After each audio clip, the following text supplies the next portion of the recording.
Hello everyone, it's Farrah Grant, your Miss Caribbean UK. Today being the last day of February marks an important day, Rare Disease Day.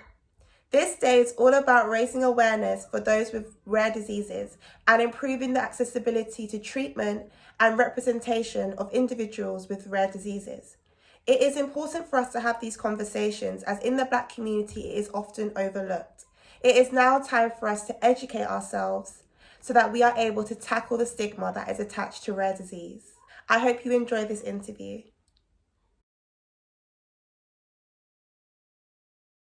Hello everyone, it's Farrah, your Miss Caribbean UK. Today I'm joined with a special guest, Shawanda Bean, who will be talking to us a little bit about a rare disease that she has, as it is Rare Disease Day today.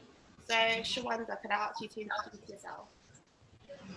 Hi everyone, my name is Shawanda Bean. I am 32 years of age. I am from the Turks and Caicos Islands, and as far as says, I have a rare condition that we'll be discussing today. Yes. So just to put it out there, Shawanda has what is known as Turner syndrome. And you know what, Shawanda, why don't I let you explain to us what Turner syndrome is? Turner syndrome. As individuals, we are born with chromosomes. A female is determined by two X chromosomes, and the male is determined by a X and a Y chromosome.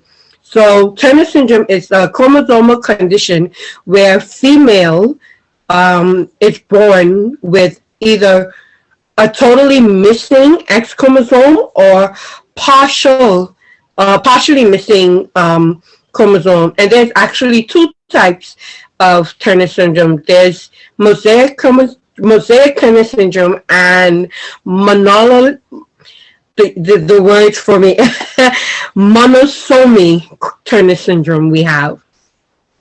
What's the difference between the two? Is it what you just explained? So one is where the X chromosome is completely missing, and one is where like a bit of it is missing. Is that the difference between the two? Well, the difference between the both, as I said, there's one that's you have the partially missing X chromosome, where I believe that's the mosaic, and the monosomy is where it's the completely missing chromosome.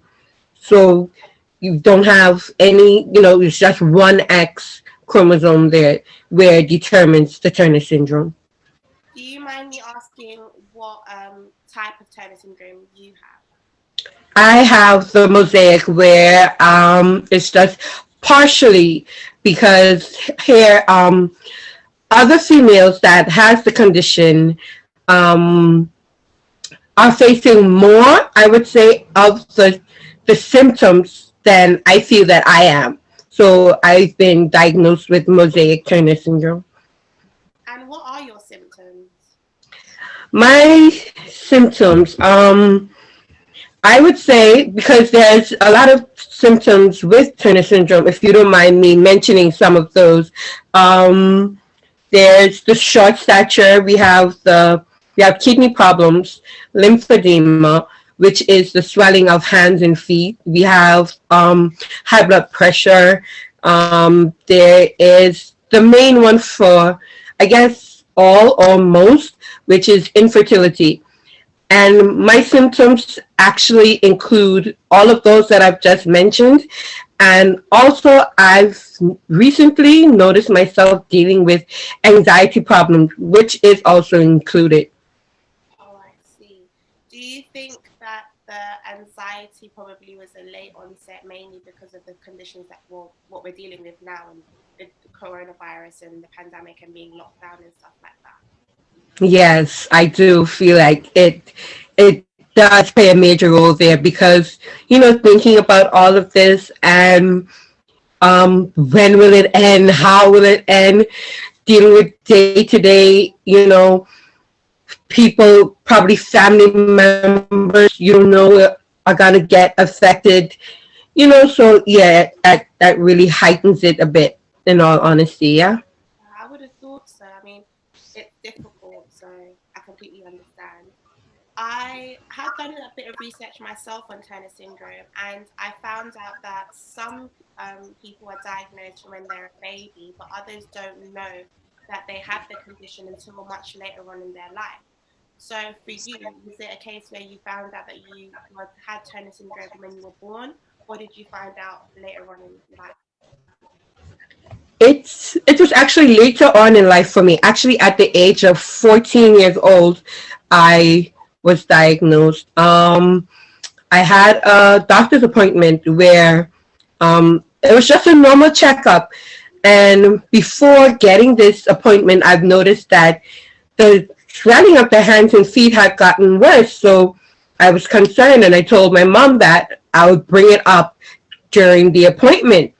And before even telling the doctor that I was concerned about the swelling, she looked at me and she was like, "I noticed something about you." And I was waiting to see what she would say. And she took my hands and she looked at them. "Your hands are swelling." And she looked at my feet. She said, "Do you have Turner's?" And I was like, I don't know, because I didn't know what it was at the time. And lo and behold, she was actually a specialist in the field. And she was like, "Yeah, you do have Turner's." And she showed me pictures and she discussed with me the symptoms. And I honestly told her that, yeah, I've been experiencing these. And from then on, it was, doctor's appointments upon doctor's appointments and getting more knowledgeable about Turner's. Yeah, I mean, you're one of the first people that I've met that has this condition, so it's really rare in that sense. Like, not a lot of people do know about the condition, and I do think that it is important to spread awareness on it because we have people like this in our community, and it's good for us to educate ourselves so that we're not ignorant. What was it like finding out at 14 years old that you have Turner's? I mean, that must have been, I can't even imagine how you must have felt in that moment. Overwhelmed, overwhelmed. So I don't know. Well, Farrah, I actually was. And to be honest, um, when she spoke to me about it, and one of the main things that really hit hard for me when she mentioned, "Oh, you won't be able to have kids," I I was really, because I could say that we as women were designed, to have kids. So that really hit it hard for me. And since that day, I can honestly say that I've been trying to find avenues that would try and make it possible for me. Yeah, I mean, that must have been hard hitting, especially hearing that at such a young age. So I commend you for your strength because if it was me, I don't know how I would deal with that or finding Yeah. that out. But there's other avenues like adoption and stuff like that. So there are ways in which you can still be a mother, which is I think is still great. I wanted to ask you, have you experienced any form of like discrimination or judgment just based off your appearance um, in any way, shape, or form? Well, based on the parents, I can say yes. Um, and also, no, because, there's lots of people, tall, short, we're different statures, different shape, forms. So I said no and yes because um, persons here in the Turks and Caicos aren't aware of the condition, to be honest. I think that I am the first person that I know of here in the Turks and Caicos with the condition. So, being that they're unaware, I would say that they've discriminated. And yeah, because of their parents, you get the looks and the little chatters in the background. So yes, I have faced that. I think as a people, Caribbean people in general, I think we are quite ignorant to certain conditions because obviously we live in a population where we're not really exposed to everything. So seeing things that don't necessarily fit the norm we're kind of ignorant in that sense. We don't really want to educate ourselves and learn, which is why we're doing this here today, to bring more awareness and shed more light, because it is needed. Um, so, having said that, do you think you found it difficult being accepted into the Turks and Caicos community, or a community where you've been in school or in any sort of environment? Have you found it being difficult being accepted? No, because I've actually made myself, a positive individual about the condition, and I've always been a person to want to be out there. So whenever I hear of different groups forming and, persons holding different events, I want to make myself visible. I like to get involved. So saying that, I've always tried to find out who's the head of this meeting, or who's in charge here. I want to find out what's going on. So um, I've always been welcomed into different groups and being a part of certain groups. I'm actually a part of our National Cancer Society here in the Turks and Caicos. I am a part of a group here in the Turks and Caicos, which is called CAPA, the Child Abuse Prevention Awareness Association. So I've made myself available, and being positive, I think that that's what drew me to these people to say, yes, let's have her on board. No, that is amazing, Shawanda. Honestly, it's good how you've turned, a condition that you have into something so positive. You're not letting it defeat you. You're not letting it, have one up on you. You're positively promoting certain things that you have passions about, whilst also promoting and educating people about your condition. Is there any support groups or any sort of educational groups where you can like come and talk to people about your condition and spread more awareness about it, just so people can be educated, or is that something that you're looking to do? Unfortunately, there isn't any support groups here in the Turks and Caicos, and I myself am trying to put together such group here in the Turks and Caicos, because, like I mentioned, the the unawareness of the condition. So people, they're not aware of it, and there wouldn't be such support group. But recently, I have became a part of a WhatsApp group of ladies from around the world who also have Turner syndrome. We have Zoom meetings together, and we learn about each other, and we learn about what each other face, and there's similarities within this little group that we've formed. I must say that must be so that the feeling of being and meeting with people that have similar conditions to you, it must be so amazing, because obviously you kind of have, it's kind of like, not like you're isolated in a way or entirely, but kind of like you are isolated because there's not anybody that's going through the same thing as you. So for you to have those support groups, whether it be via webcam online or in person, I think it's very important. And I'm actually so happy that you found people to, share your burdens or share things that you go through on a daily with. Why is spreading awareness for Turner syndrome so important to you? Um, the spreading of this, the awareness is so important.